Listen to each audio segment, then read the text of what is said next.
Now, I'm just going to do a short section on how we use flow to turbocharge Scrum, Agile, Lean, Kanban.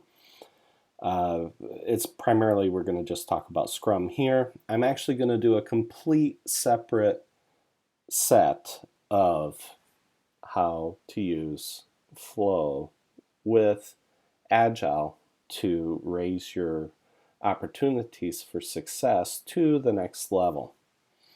And I allude to this in the video series that I did for why would you use flow, okay? And so we're not going to go into that again here, but we're going to talk a little bit about primarily Scrum, since it's used for somewhere between 70 to 75% of all Agile. And this is based on the surveys that they've been doing for about the last 12 years. The numbers go up and down. Right now it's roughly 72% for 2019.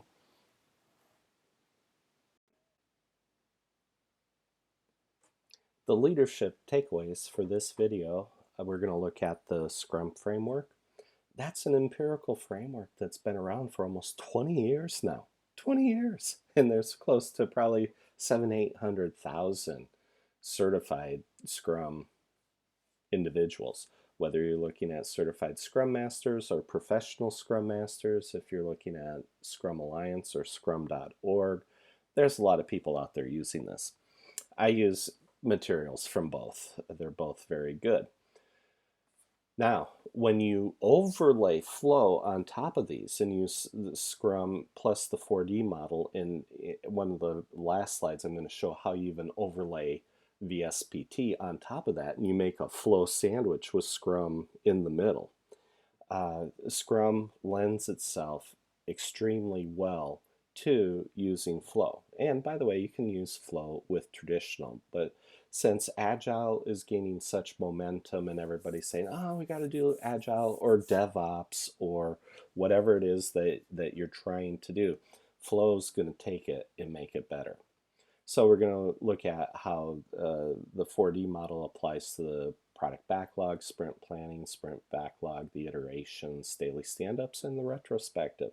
And we have some really powerful tools for the retrospectives, by the way. We do a team health check. And once the team has, done that health check over, probably every other sprint for a few months and then quarterly after that, the team health check becomes a powerful tool to be able to measure how the team is doing. And if you use that in the retrospectives and you're linking everything back to vision at the retrospective of what you just tried to achieve for your sprint or iteration goals, is when those are linked back to vision and mission and you're tracking the team's health, you're going to have a team that is going to have very high chances and probabilities of entering into a sustainable state of flow. So, most of you have seen this. If you are a member of Scrum Alliance, this comes straight from their website, so I'm giving them attribution. You've got your product backlog, you do your sprint planning, you create your sprint backlog, you go through a 2 to 4 week iteration called a sprint. You have daily stand-ups or standoffs, as one of my friends from China like to say. You have your daily stand-ups, and then you do a review for the potentially shippable product increment.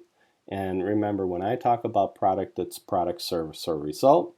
And then you do a retrospective, and you're going to, from that retrospective, share things back upstream with your leadership, or you're going to put them into your product backlog and you're going to choose probably one of the items to work on during the next sprint to see if it can be improved.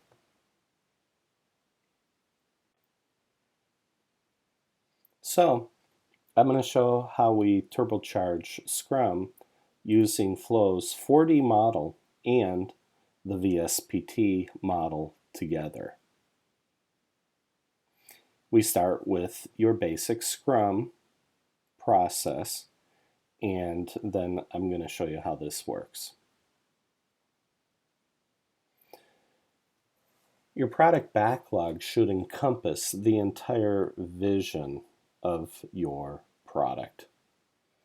I'm using, I think it was from the Agile Warrior down below. You see the three little individuals there.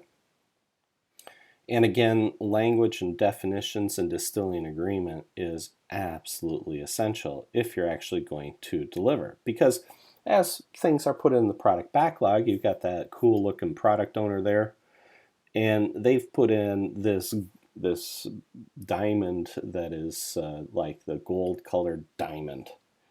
And the product owner, not the product owner, the Scrum Master is going, is this a blue triangle? And then the developer is looking at this going, are we doing a green circle?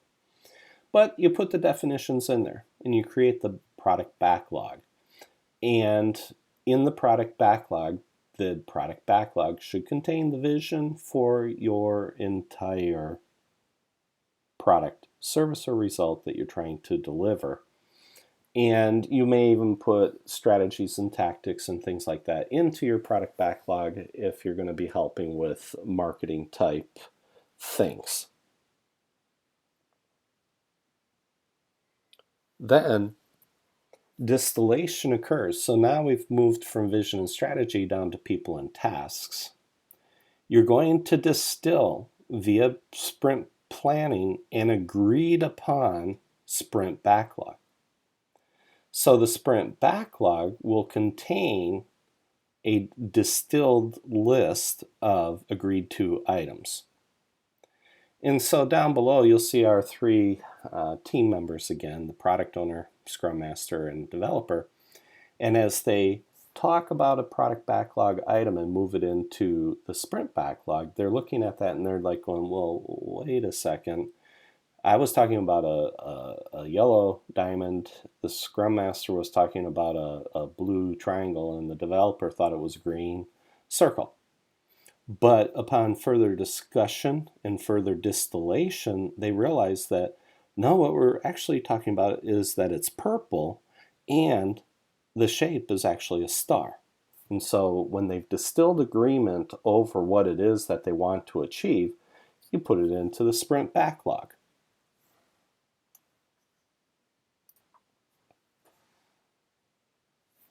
After the sprint backlog has been agreed to, the team will then move into the delivery mode, and you'll notice that it's still up there with the VSPT. We're still with the people and tasks.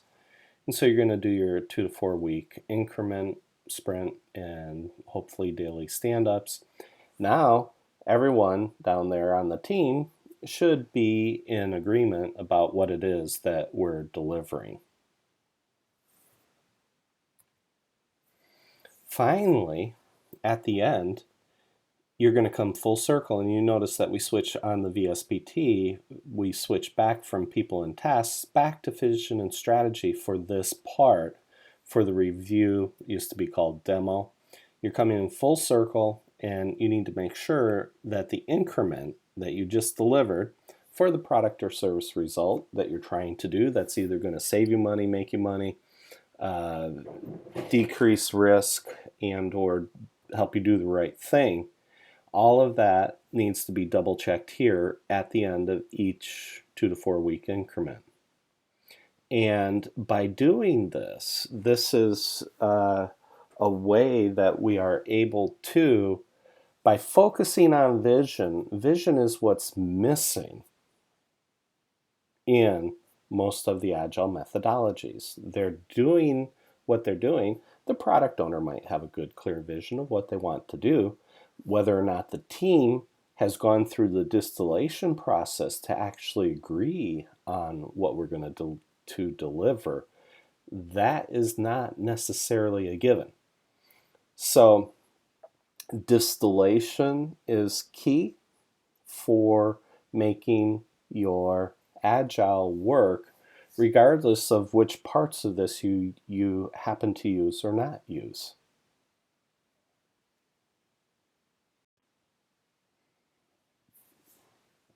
And this is why the vision is so important.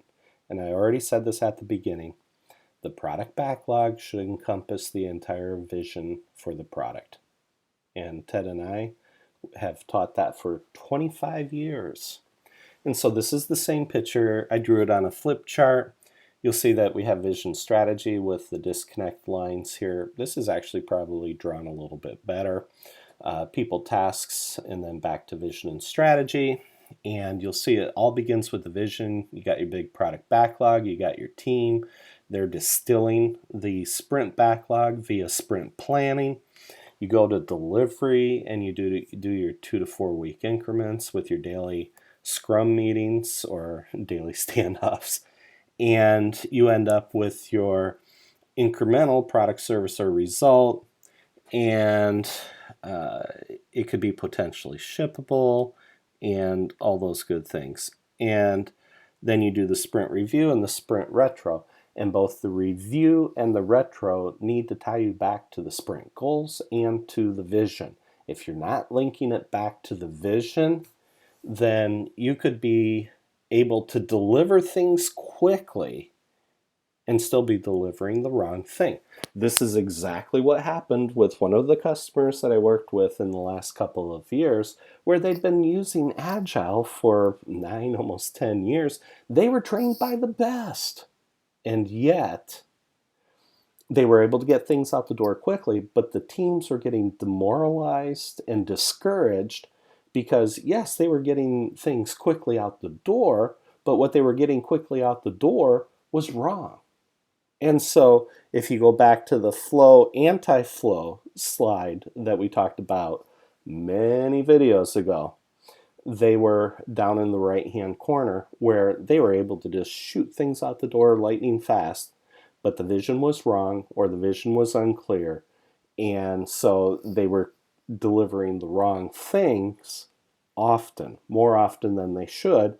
And so it began a downward spiral, and we were brought in to help with the reboot and try to breathe some life back into the teams and back into the organization.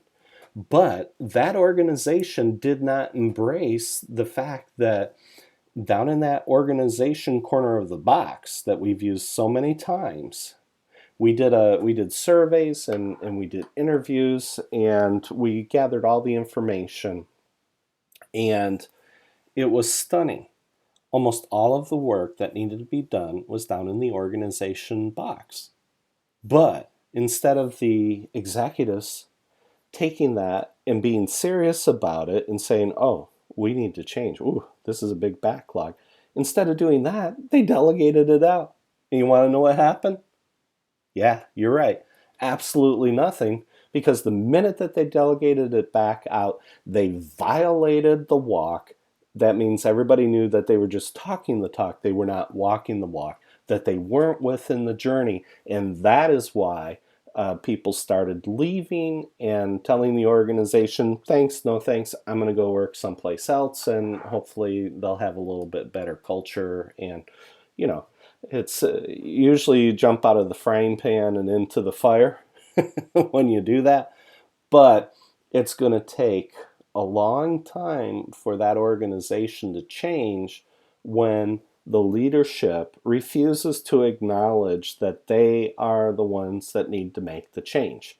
So you can have the best Scrum ever, you can have it turbocharged using flow, and you can be shooting things out at light speed, but if the vision is either fractured, missing, or broken, you're going to be delivering the wrong things and your teams are going to get discouraged, and it all comes back to leadership.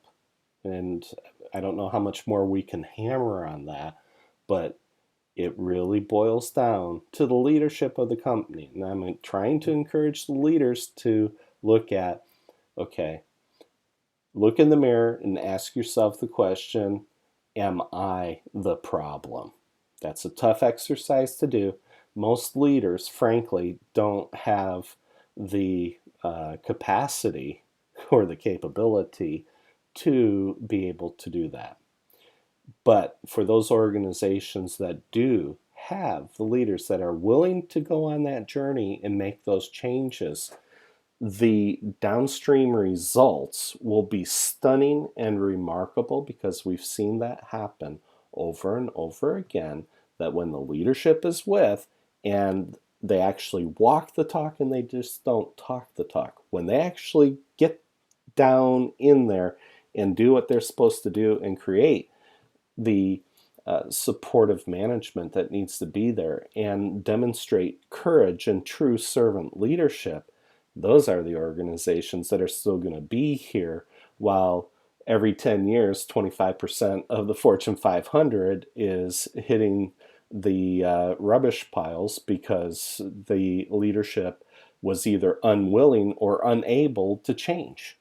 So ultimately, the choice is yours as the leaders, but you need to be crystal clear about this, that it takes courage and it takes commitment to say, okay, I'm going to go on this journey. I'll do the change with you.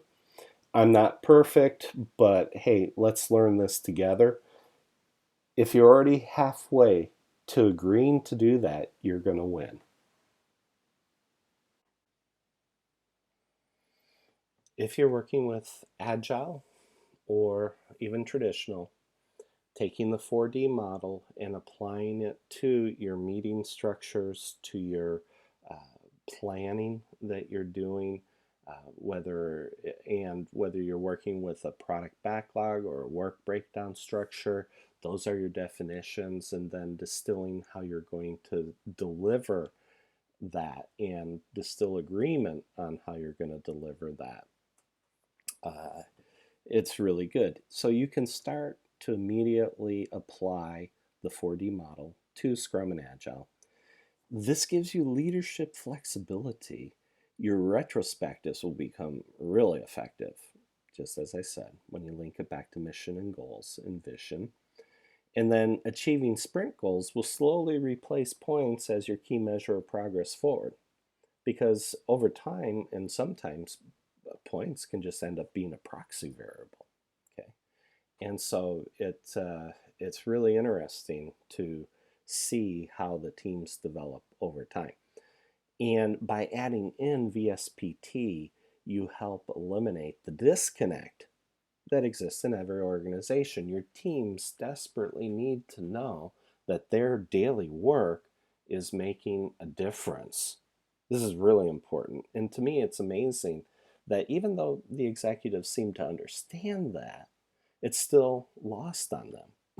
So this is really critical if you're going to be a leader, to understand how to eliminate or at least mitigate that disconnect.